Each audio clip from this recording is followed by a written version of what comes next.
What is going on, guys? They call me Empy. Welcome to another video on the channel today. Today's video, I wanted to take a look at the missions and mission replayability specifically in Ghost Recon Wildlands. And if you guys didn't already know, that is a feature that is in the game. You can replay any story mission you'd like whenever you'd like. But I wanted to showcase exactly what it was like to replay a mission a second time. And I'm going to be honest with you guys, it does need some work. Now, I did have a positive experience in the closed beta. I thought the story missions were okay, I guess, at best. And I went into Ghost Recon knowing exactly what Ghost Recon is. It is not a role-playing game in which the story missions are super fancy, super chaotic, and crazy. It's a game you're going to consume the story, and that's going to be it. So understanding that notion that the story is a finite experience and you're going to eventually finish it and the story is pretty much going to stay the same, that's not to say that the replayability factor here that is honestly going to be most of the longevity for this game, unfortunately. That's not to say it can't be improved, and I want to talk about those improvements because I'm not denying the fact that we couldn't use a few. So here we go. I replayed the story mission, El Polito's car. It was the third or fourth mission of the story. As shown in the beginning of this video, I ran through it on Recruit. I changed the difficulty to the easiest possible just to cut back on some recording time.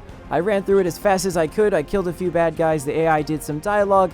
Everybody did their thing, and I took the car where it needed to go, and the mission was done. Finished it, completed 100%. So what happens when you decide to replay that same exact mission, go back to the same exact spot, and just to add a little twist, just to add a little bit more diversity, put it on ghost mode for the second time? So that's exactly what I did. I spawned in the same spot, took the car again, killed a few bad guys, extracted the car to where it has to go, all entirely on ghost mode, and I was unfortunately surprised, really, to see that everything was exactly the same. Now, the dialogue, the storytelling, the AI reactions, the three AI that I had along with me, my ghost AI, their reactions were the same, and I can't really fault the developers for that. The plot doesn't really change or thicken if you're going to replay a single mission, so things tend to stay the same on that front, so that's perfectly acceptable in my opinion. Of course, feel free to disagree in the comments, but everything else, literally everything down to a T, like down to the fact that you get the same amount of experience between completing it on ghost mode and recruit mode. You get 350 experience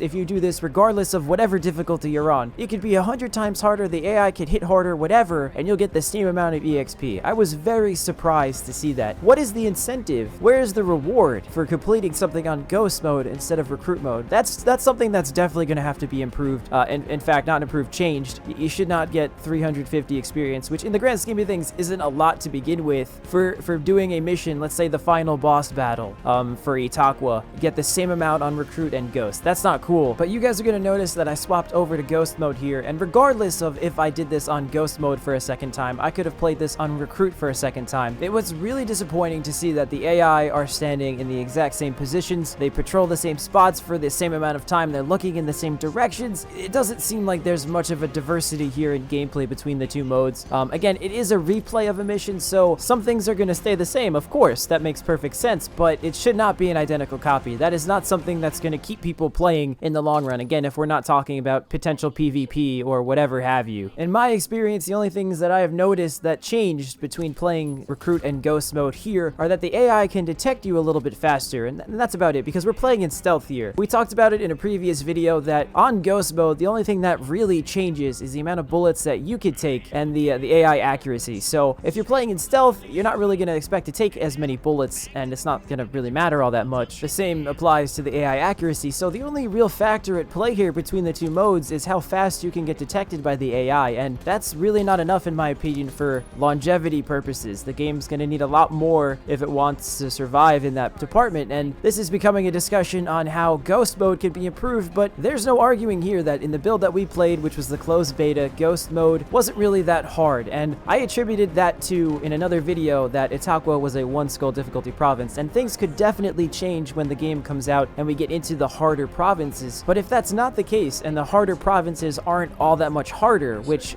I'd like to see, I want to test that feature, we're gonna have a real problem here. Players aren't, like I said before, given an incentive to go and replay these missions or level up quicker or whatever, experience the story a second time, if there's nothing there for them. If they've done it once and if they do it again, it's the exact same experience. So I would like to see the world be a little bit more dynamic. I would have liked to personally see AI just change positions and patterns, whatever, code the AI a little bit differently. I know there's a lot more. I've been reading the subreddit that Ubisoft can do to hardcore mode to make it like super hardcore, but I'm not even asking that. I want small little changes here that would make the experience just diversify it for us, which I think is super important. If the mission missions being replayed and the difficulty settings, the changes between Ghost and Recruit are the only things keeping people playing. We're gonna need a little bit more here, and of course things can change again, and these are closed beta impressions again, so I'm expecting to see more with the more regions, but let me know what you guys think. I'm sure a lot of you guys have opinions about what can be changed in hardcore mode and what can be introduced, so thank you guys so much for watching. Please like, comment, and subscribe. There's a Ghost Recon playlist as well as an annotation on screen that will take you to the other videos. Please keep in mind that this is just an opinion, and overall I love Ghost Recon and I'm gonna keep playing it, so thank you guys so much for watching.